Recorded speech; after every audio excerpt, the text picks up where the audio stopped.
In this video, we're going to look at vectors. We're going to look at vectors using a geometrical approach.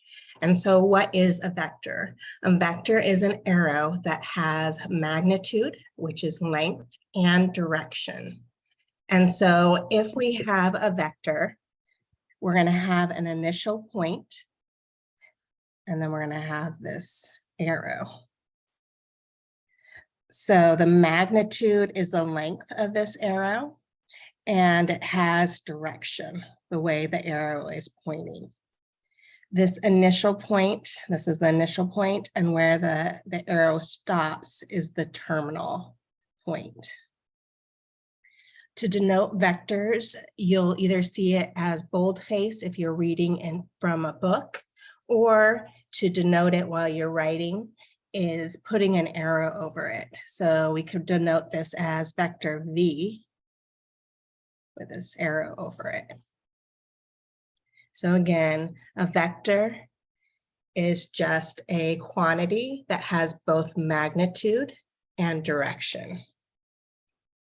So a vector is a quantity.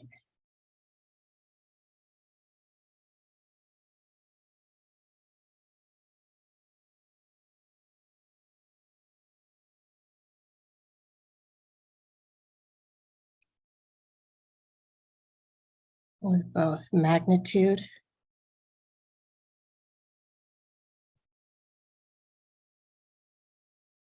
and direction.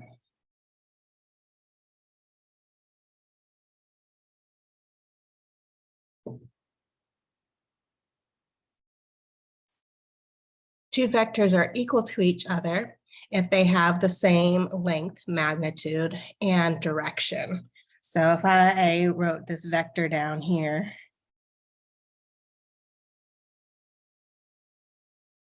let's say this is vector W.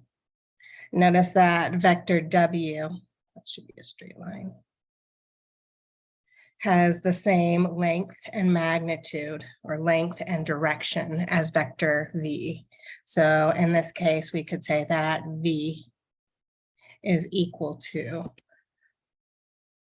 our vector W. So it doesn't matter where we put our vector, as long as it's the same magnitude and direction, they would be equal to each other. Maybe this is vector U.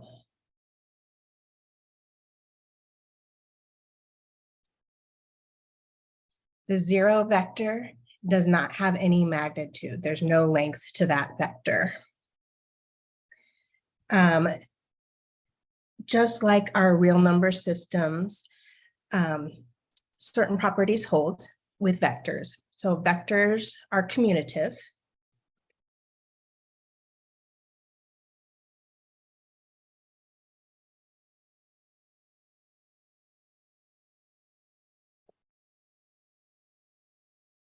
And I'm not sure why my pen is having problems.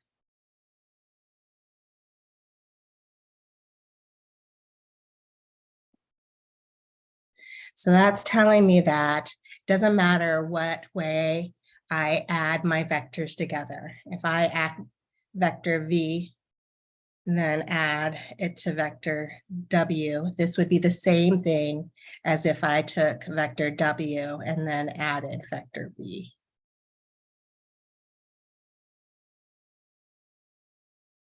So when we're adding two vectors, what we're going to do is we're going to look at, if I was looking at vector V and I wanted to add vector W, I would just basically look at vector V at the terminal point of vector V. I would start the initial point of my vector W and add it there. This is in the same direction. So this whole line in here, this would be V plus W.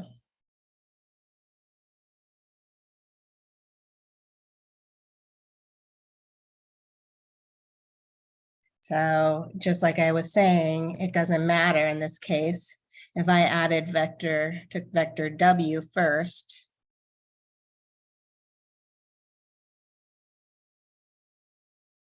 and then added vector V to it,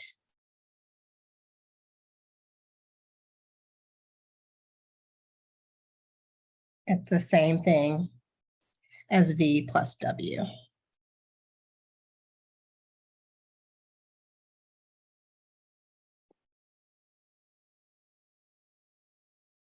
So these weren't so much fun because they were the same vector, basically. They were equivalent vectors because they had the same magnitude and direction. Associative property, and we'll look at some more examples of those in a second, or more than a second, but soon. The associative property also holds. So recall the associative property, you have parentheses. And so moving those parentheses around is not going to change anything. So the associative property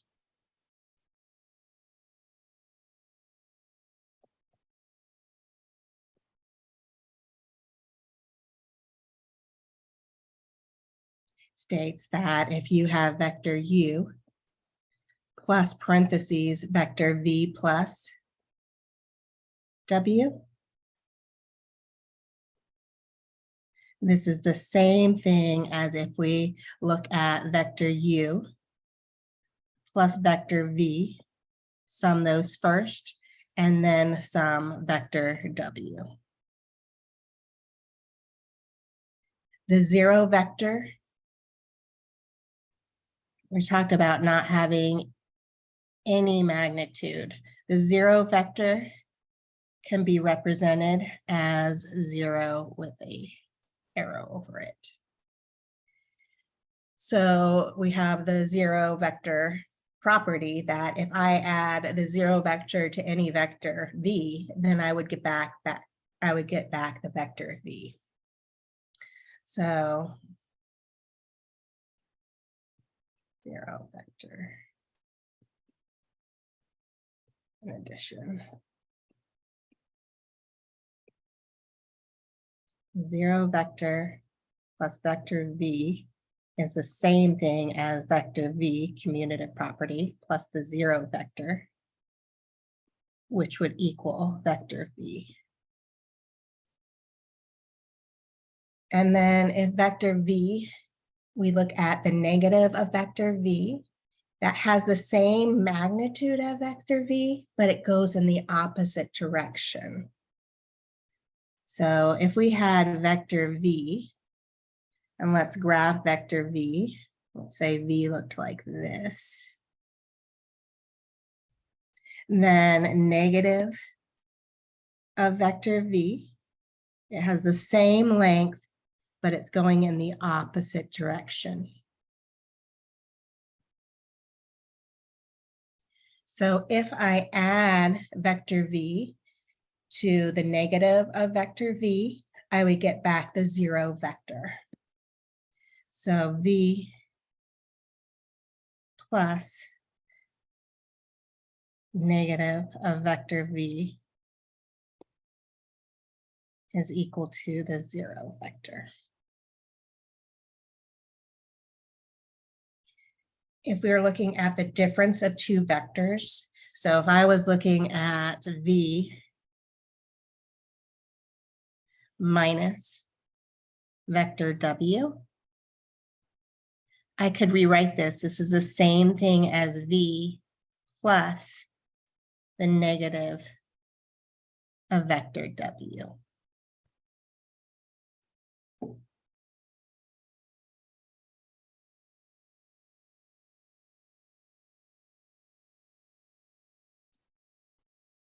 So we can take a vector and we can multiply it by some real number. That real number we would call a scalar. So a scalar is a real number. If that scalar is greater than 0, then let's say the Greek letter alpha is equal to a scalar, a number.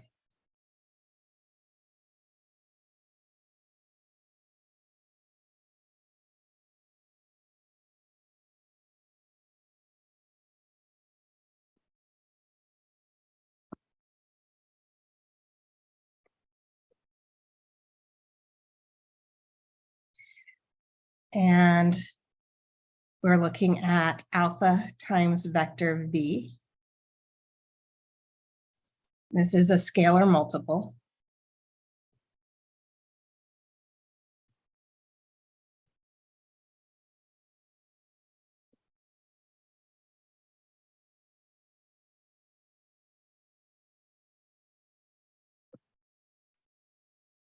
If alpha is greater than 0, then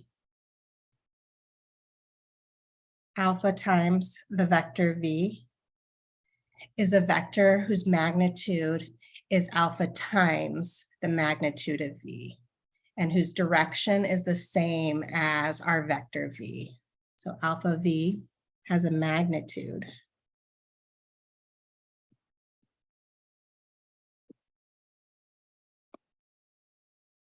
of alpha times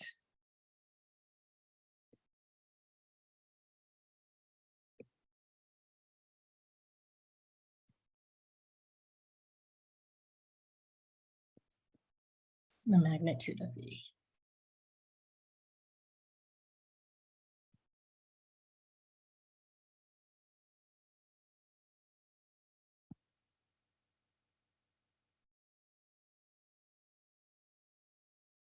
If alpha is less than 0, well, we're multiplying a negative number to our vector. That's making our vector negative. So it's going to have the magnitude of the absolute value of the scalar alpha times our magnitude of v, but the direction is going to go in the opposite direction as our vector v.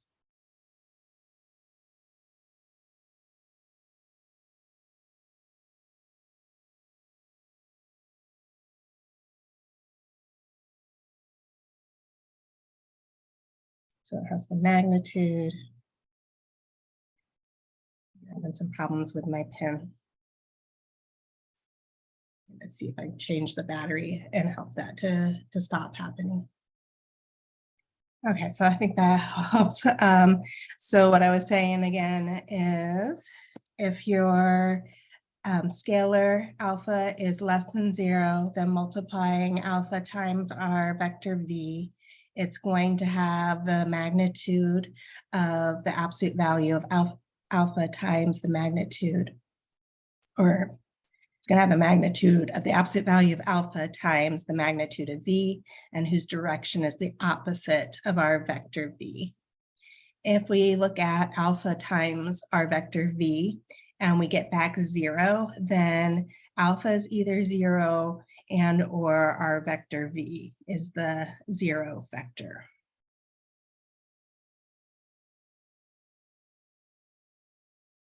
If you look at 0 times v,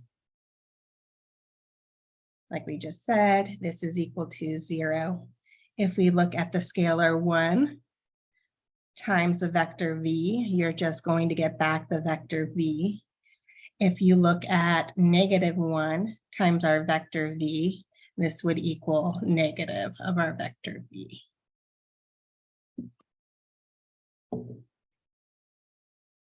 If we look at alpha and beta being two scalars, and we have alpha plus beta, so they're just some real number, and we're multiplying our vector v, we can use that distributive property. This is the same thing right here as alpha times our vector v plus beta times our vector v.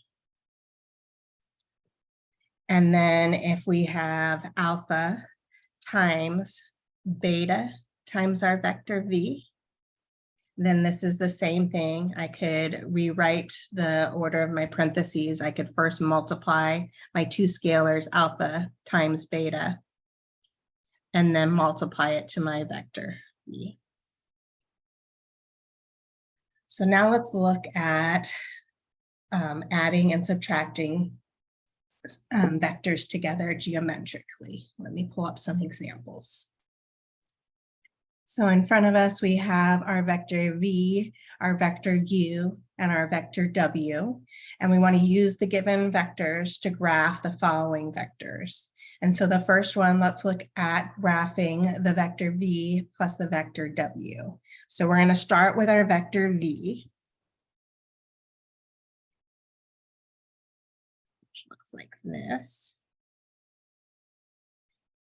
So we're going to go to the terminal point of our vector v, and then we're going to start our vector w. So our vector w.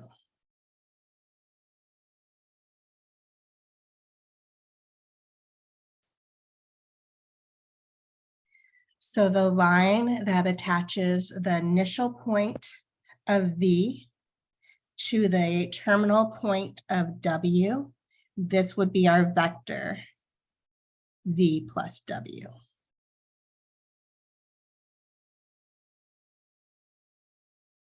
We talked about that our vectors were commutative, so this should be the same vector as if we looked at first taking vector w and then adding our vector v. So let's look at it that way. So if we look at our vector w,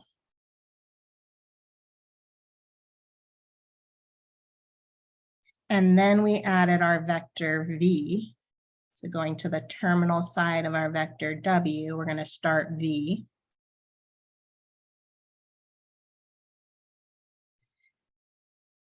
And then we're going to add those two together. So we're going to start at the initial point of w and go to the terminal point of v. So this vector is the same as the one above, as v plus w is the same as w plus v.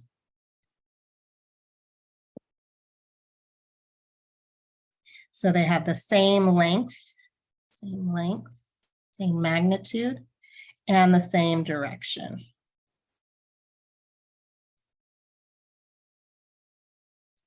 So let's say now we wanted to look at, how about 3v minus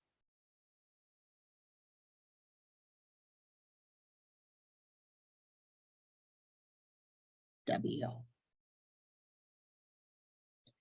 So 3v, what we're looking at is taking v and multiplying it by 3. So this length in here is going to be 3 times of what this length is normally. So 3v, well, this is v. And now we're going to have 3 of those.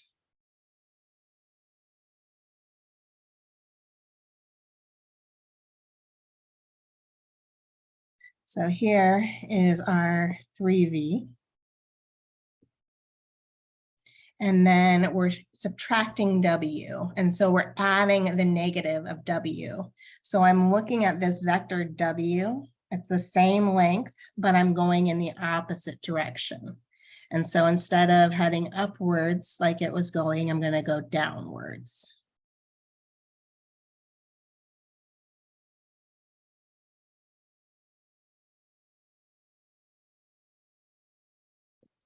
And so the vector that we would get back, start at the initial side of our first v and go down to our terminal point of negative w. So this is 3v minus w.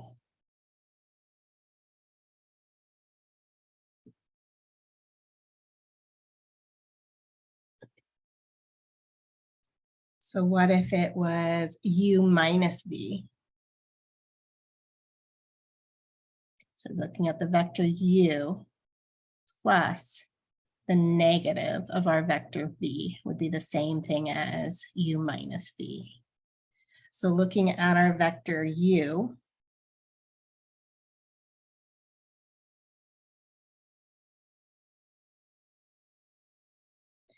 minus our vector v. So instead of going in the horizontal direction to the right, I'm going to go to that horizontal direction opposite. So I would be going to the left.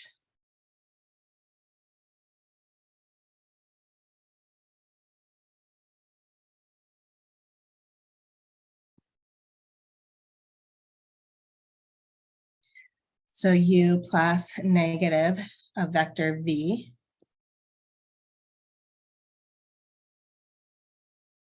starting at the initial point of u, ending at the terminal point of negative v. This would be our vector u minus v.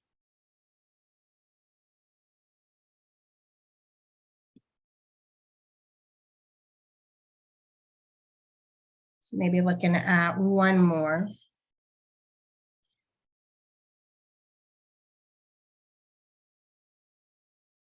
Let's say it said, let's look at 2.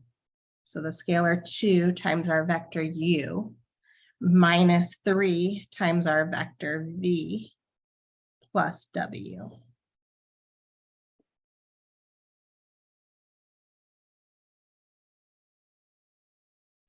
Okay, so 2 times u, so it's going to be my vector u, it's just going to have double the magnitude of what u had. So looking at my vector u, there's one u plus another u.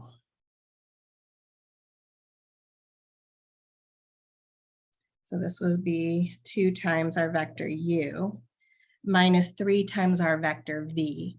And so my vector v is going to go in the opposite direction, and it's going to have a length 3 times of what my length of vector v is over here.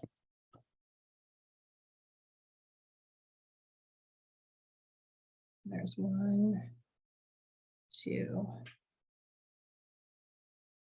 say that's 3. So this is negative 3 times vector v. And then plus our vector w. So adding our vector w to the terminal point of negative 3v.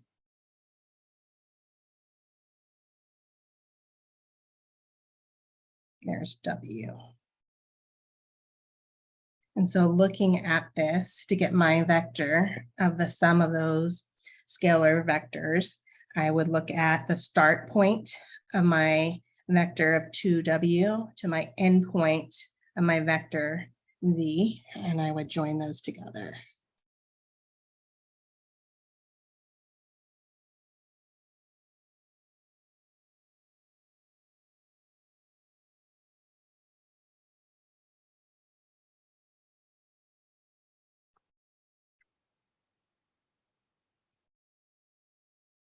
Okay, so now that we know how to add and subtract vectors and how to graph a vector that has a scalar multiple, let's look at some more properties of vectors. So if we're looking at the magnitude of a vector v, we can denote that by what looks like absolute values, except that instead of one vertical line, we have 2 vertical lines around that vector v. So properties of the magnitude of v, of vector v. So if v is a vector and alpha is the scalar, then A, we can say that the absolute value of our, not the absolute value, the magnitude of our vector v is greater than or equal to 0. Looking at our vector v, the magnitude is equal to 0 if and only if our vector v is 0. The magnitude of the negative of our vector v, that's going to equal the same thing as the magnitude of positive of our vector v. If we look at the magnitude of our scalar alpha times our vector v, this is equal to the same thing as the absolute value of alpha times our magnitude of vector v. We say that we have a unit vector if a vector u for which the magnitude of u is equal to 1, then it's called a unit vector. So if the magnitude of our vector is 1, it's a unit vector.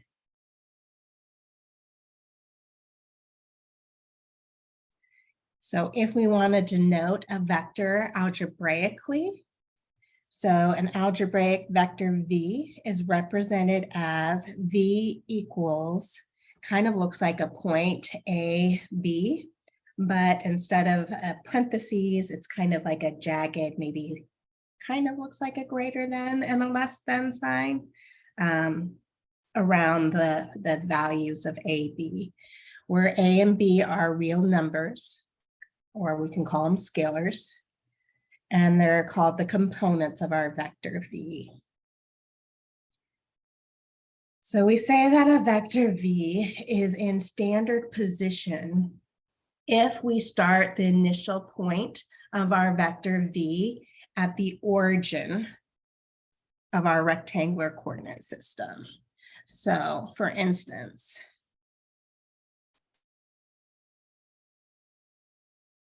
let's say we have some vector V and it's denoted by AB, the components. Initial side or initial point starts at the origin and the terminal point is going to stop at the point AB. Not all of our vectors, or normally our vectors, don't start at that point 0, 0. So we can make it start at that point 0, 0 because we said that our vectors are equivalent if they have that same magnitude, that same length, and the same direction. And so here's a theorem. So suppose that V is a vector with the initial point x sub 1, y sub 1, and that's not necessarily the origin. And the terminal point is p sub 2, denoted by x sub 2, y sub 2. Then the vector V, which is joined by the point p sub 1, p sub 2, is equal to the position vector. And that position vector could be found by looking at the difference x sub 2 minus x sub 1 for the x value of that vector component, and y sub 2 minus y sub 1 as the y value of that vector starting at our initial position.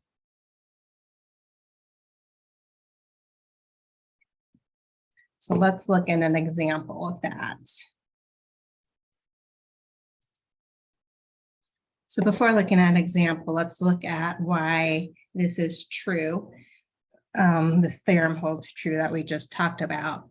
And so if we have a position vector, so the initial point is starting at the origin, and then we have our terminal point, our vector A, the length here, that's our horizontal component.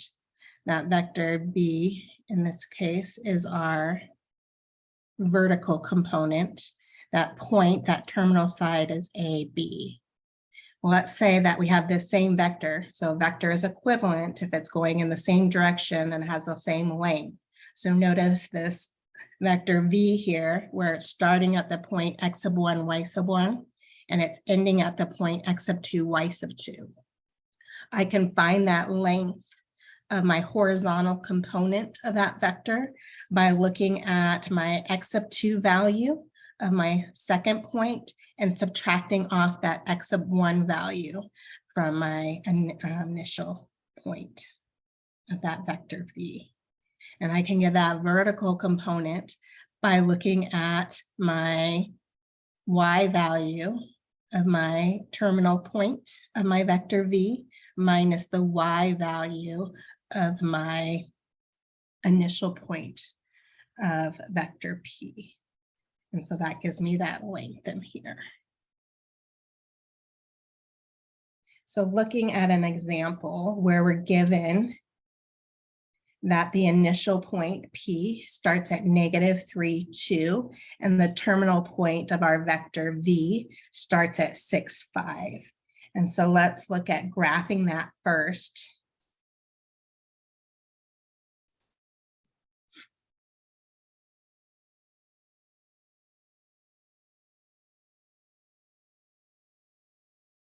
So I'm going to go over 3 to the left and up 2. And I have my initial point -3, 2. And then, so this is P. And then I'm going to graph Q by going to the right 6 and up 5.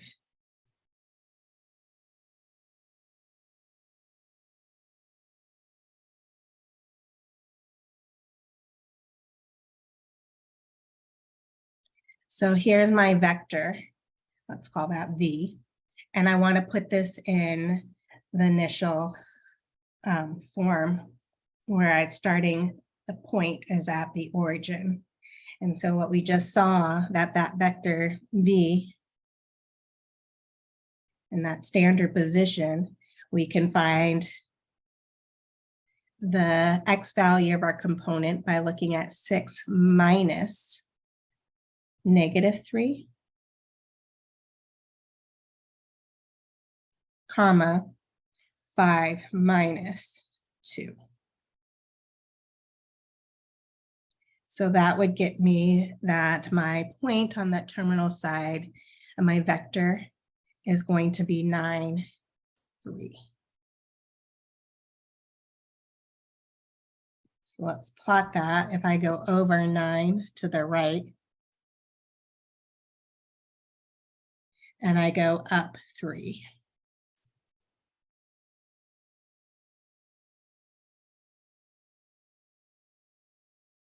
Right here,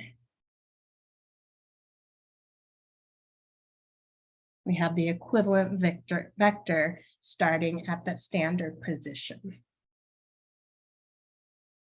So we could also show, that magnitude. We can find that magnitude. Basically, the magnitude is just that hypotenuse of forming a right triangle.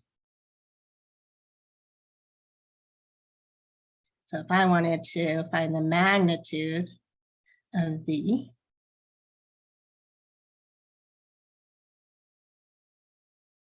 well, my length here is 9. So I have the square root of 9 squared plus the length here is 3.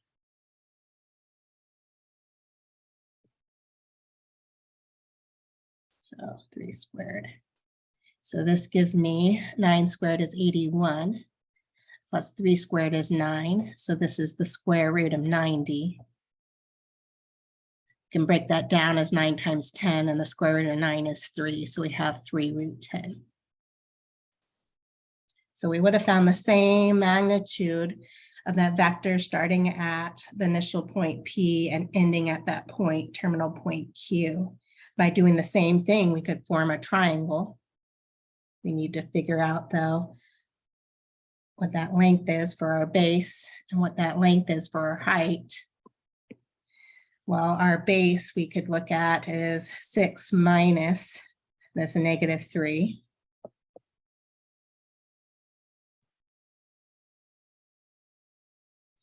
Which is 9. Our height, which is 5 minus 2, which is 3. And we can see that those are the same values that we have there for the base and the height of our vector and standard form. And so that magnitude is 3 root 10.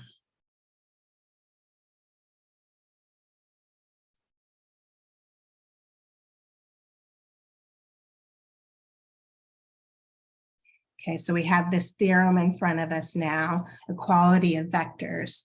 So we say 2 vectors V and W are equal if and only if their corresponding components are equal. That is, if we have a vector V with a component A sub 1 and B sub 1, and a vector W with the components of A sub 2, B sub 2, then our vector V is equal to our vector W if and only if A sub 1 is equal to A sub 2 and B sub 1 is equal to B sub 2.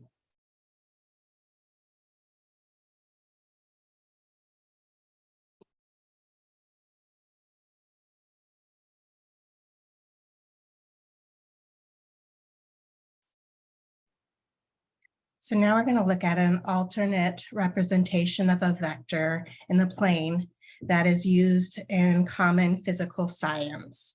So we're going to let this I that's in boldface denote the unit vector whose direction is along the positive x-axis, and let J in boldface denote the unit vector whose direction is along the positive y-axis.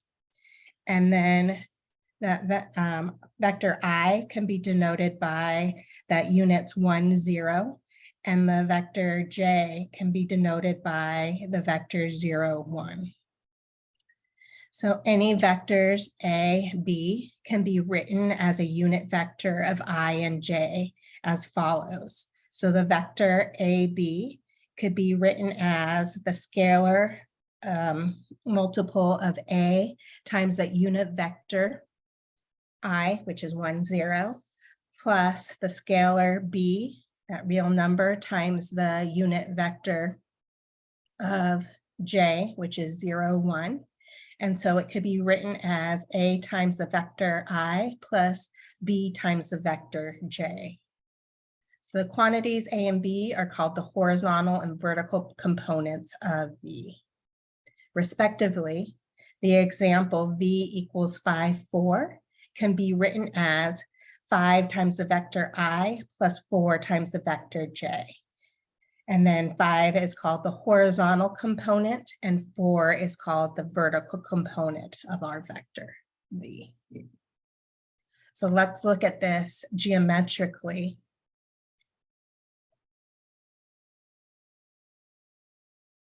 So suppose that V is a vector A sub 1 times the vector I plus B sub 2 times the vector J. So it's equal to the components A sub 1, B sub 1. And W is equal to A sub 2 times the vector I plus B sub 2 times the vector J. So the components of that vectors are A sub 2, B sub 2 are 2 vectors, and the scalar alpha is a scalar. Then we can say that if we want to add 2 vectors V plus W, then A sub 1 plus A sub 2 in parentheses times our vector I plus B sub 1 plus B sub 2, that quantity times our vector J.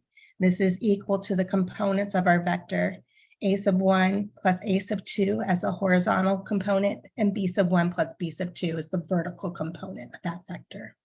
Similarly, if we want to subtract 2 vectors V minus W, all we're doing is looking at the difference of A sub 1 and A sub 2 times the vector I plus the difference of B sub 1 and B sub 2 times the vector J.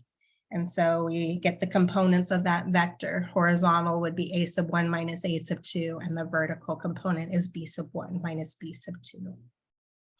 Alpha times some vector V, all we're doing is we're multiplying alpha times that horizontal component A sub 1 times that vector I plus alpha times our vertical component of our vector B sub 1 times that vertical vector J, which is equal to the components alpha times A sub 1 comma alpha times B sub 1.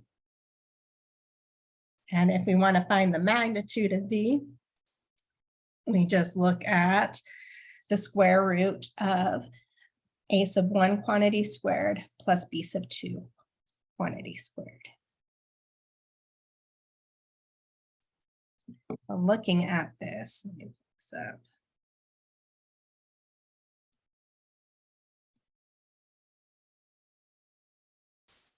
So this first illustration in front of us is talking about the property where we're adding 2 vectors. So we can add 2 vectors a different way. So if we put our vectors at that standard position where the initial point is starting at 0, 0, and we look at vector V off of that and vector W, then we can basically make this parallelogram. So from vector V, we could go dot, dot, dot, dot, dot, dot, dot, dot, and that point here is what V plus W would look like. If we're looking at scalar multiplication, so looking at our vector v here, if we're multiplying that by alpha, we're basically looking at our horizontal component a sub 1, and we're multiplying that by alpha, which is going to extend that distance in that horizontal direction. And then if we look at the length of b sub 1 and we multiply it by alpha, then we're going to extend that length of b sub 1 by alpha. And now we get that point here, which is alpha a sub 1 comma alpha b sub 2. And looking at this, the magnitude, notice we can just make our right triangle here and use that Pythagorean theorem to find that length of our vector v, which is equal to the square root of a sub 1 squared plus b sub 1 squared. So let's look at some examples now using what we just learned. Okay, so the example in front of us says, find each of the quantity, given that our vector v is equal to 3i minus 5j, and our double vector w is equal to negative 2i plus 3j. And so I know that my vector v can be rewritten as the horizontal and vertical components, so 3 comma negative 5 here. So if I look at 3 times my vector v, I'm basically multiplying each of my components by 3. So I have 3 times 3, which is 9 for my horizontal component, and I have 3 times negative 5, which is negative 15, which is my vertical component of that vector. I want to look at negative 2w. Well, w I can write horizontal component is negative 2 and my vertical component is 3. So if I'm looking at negative 2 times w, this is going to be negative 2 times negative 2, which is 4 for my horizontal component. Negative 2 times 3 is negative 6 for my vertical component. And so now adding my 3v minus 2w, I'm going to add my horizontal components of those. So 9 plus 4, comma, negative 15 plus negative 6.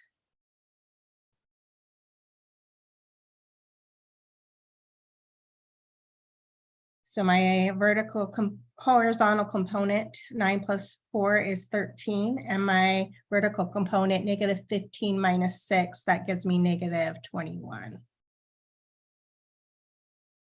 So I can rewrite this as 13 times my vector I minus 21 times my vector j.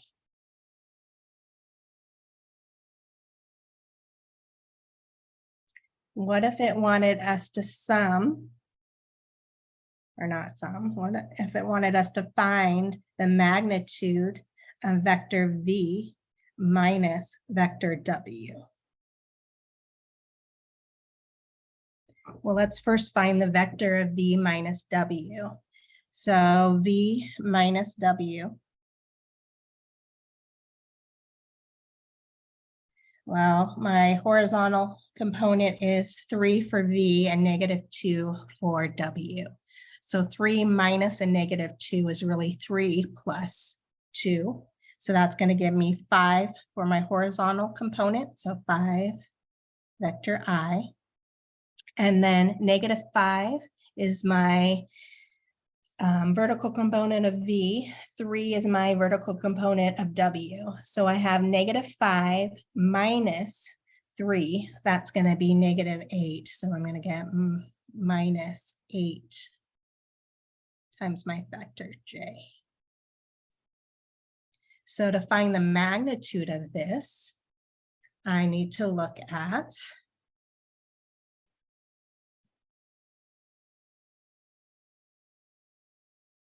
the hypotenuse of those 2 points.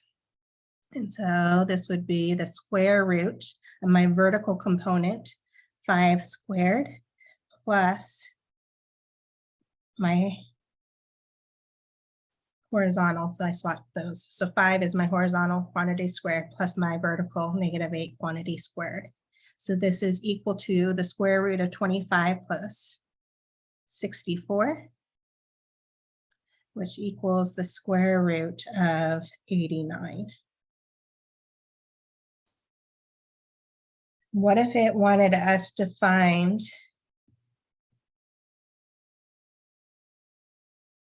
the magnitude of our vector v minus the magnitude of our vector w? So looking at the magnitude of v,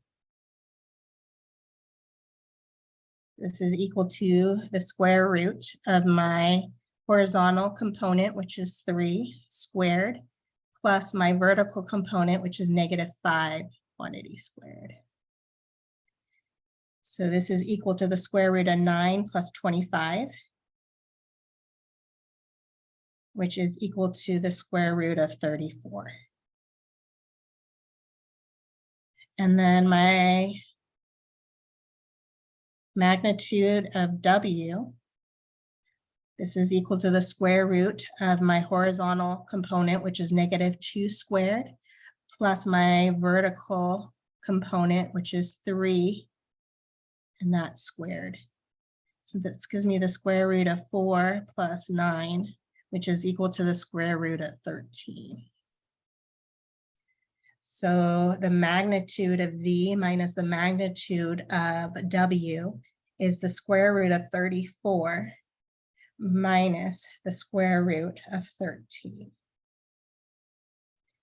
Those don't have the same numbers underneath the radical, so this would be the exact form. I can't simplify any further. I could throw that into the calculator if I wanted to. So if you did put that in the calculator, the square root of 89, that's approximately 9.43.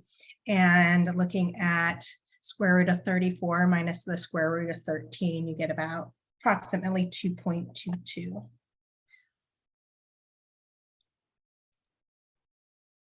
So let's recall a unit vector is a vector that has a magnitude of length 1. So in many applications, it's useful to be able to find the unit vector u that has the same direction as our vector v. So there's a theorem that helps us find that unit vector in the same direction as v. So for any non-zero vector v, the unit vector, which we'll call u, is equal to the vector v divided by the magnitude of our vector v. And this again is the unit vector that has the same direction as v. So looking at an example, let's find the unit vector in the same direction as v if v is equal to 3 times the vector I minus 4 times the vector j. So we need to figure out what the magnitude of v is. So the magnitude of v is equal to the square root of our horizontal component, which is 3 quantity squared, plus the vertical component, which is -4 quantity squared, all underneath that radical. So we have the square root of 3 squared is 9, plus -4 squared is 16. So 9 plus 16 is the square root of 25, which is equal to 5. So looking at the unit vector, this is equal to our vector v, which is 3i minus 4j, all over our magnitude, which is 5. So it's like multiplying each one of our components of our vector by 1/5. And so our unit vector that is in the same direction as our vector v is going to be 3/5 times our vector I minus 4/5 times our vector j. So let's just show that really quick, that that unit vector is equal to 1. And so looking at this, let's look at the magnitude of our unit vector u. And this would equal to the square root of 3/5 quantity squared plus -4/5 quantity squared. Squaring a fraction, you square both the numerator and denominator. So 3/5 quantity squared is 9/25 plus -4/5 times -4/5 is 16/25. We have a common denominator, so adding our numerators, 9 plus 16 is 25 over the common denominator of 25. I get the square root of 1, which is equal to 1. So we showed that what we found was a unit vector of v.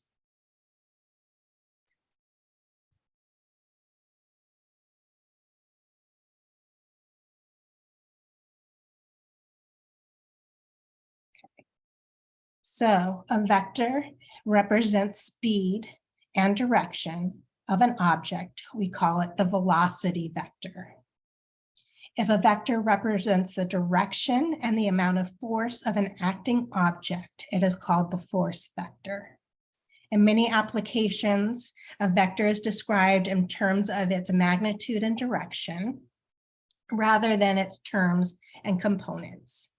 So we could look at the vector v and we could rewrite it as the magnitude of v times cosine of alpha times I plus sine of alpha times j, where alpha is the direction angle and v between v and I.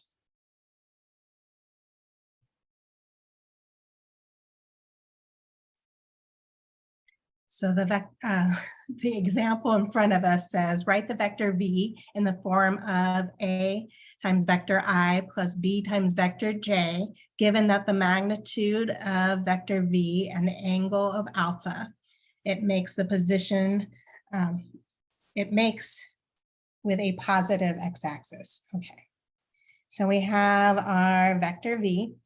Our magnitude is 3, and we have alpha is 240 degrees. So let's just look at that. So alpha is 240 degrees. So we have 180 plus 60 gives me 240 degrees. And that length in here is 3.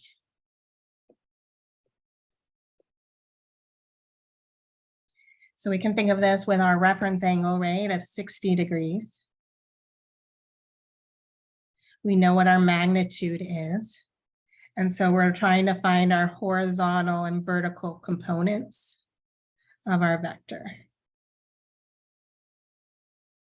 I know that I'm in my third quadrant, so both my values of the horizontal component and the vertical components are negative. I basically can just plug this into that formula that we had up above, that our vector v is going to equal the magnitude of v all times cosine of alpha times our vector I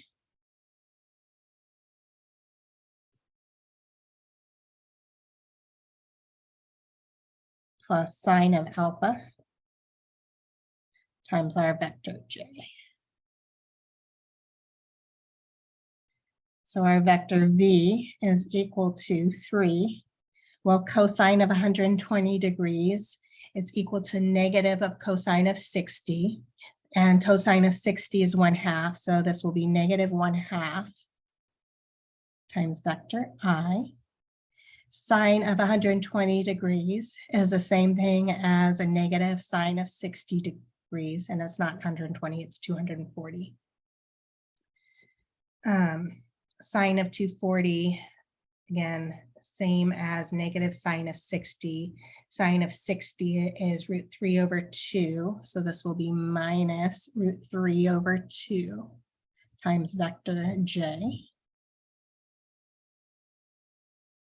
So our vector v And that form of A plus vector I plus B times vector J is equal to -3/2 I minus 3√3 over 2 vector J.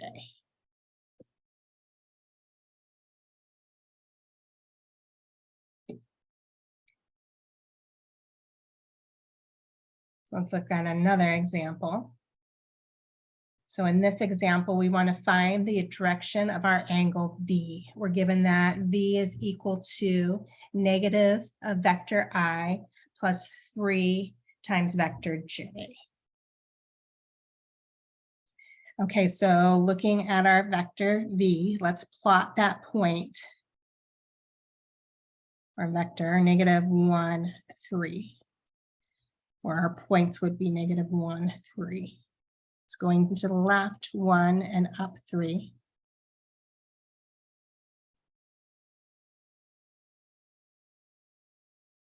We're trying to find this angle in here. Well, let's look at our reference angle. Let's make our triangle.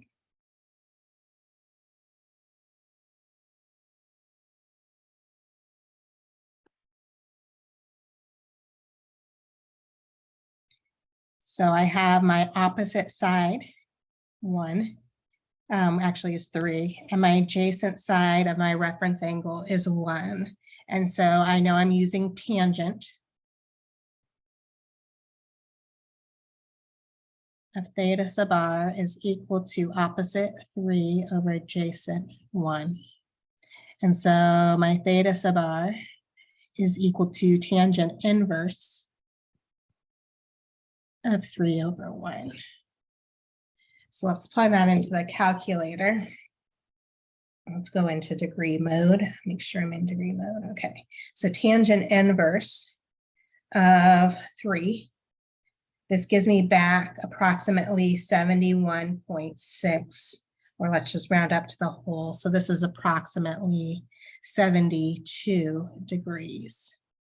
But that's my reference angle, and I want to get the angle starting from the initial side. So I know that theta is equal to 180 degrees minus my reference angle of 72 degrees because I'm in the second quadrant. And so that's going to give me 108 degrees. So my direction here of theta, or alpha, if we want to call it alpha, is 108 degrees. So I am about out of time. I did not get into any applications.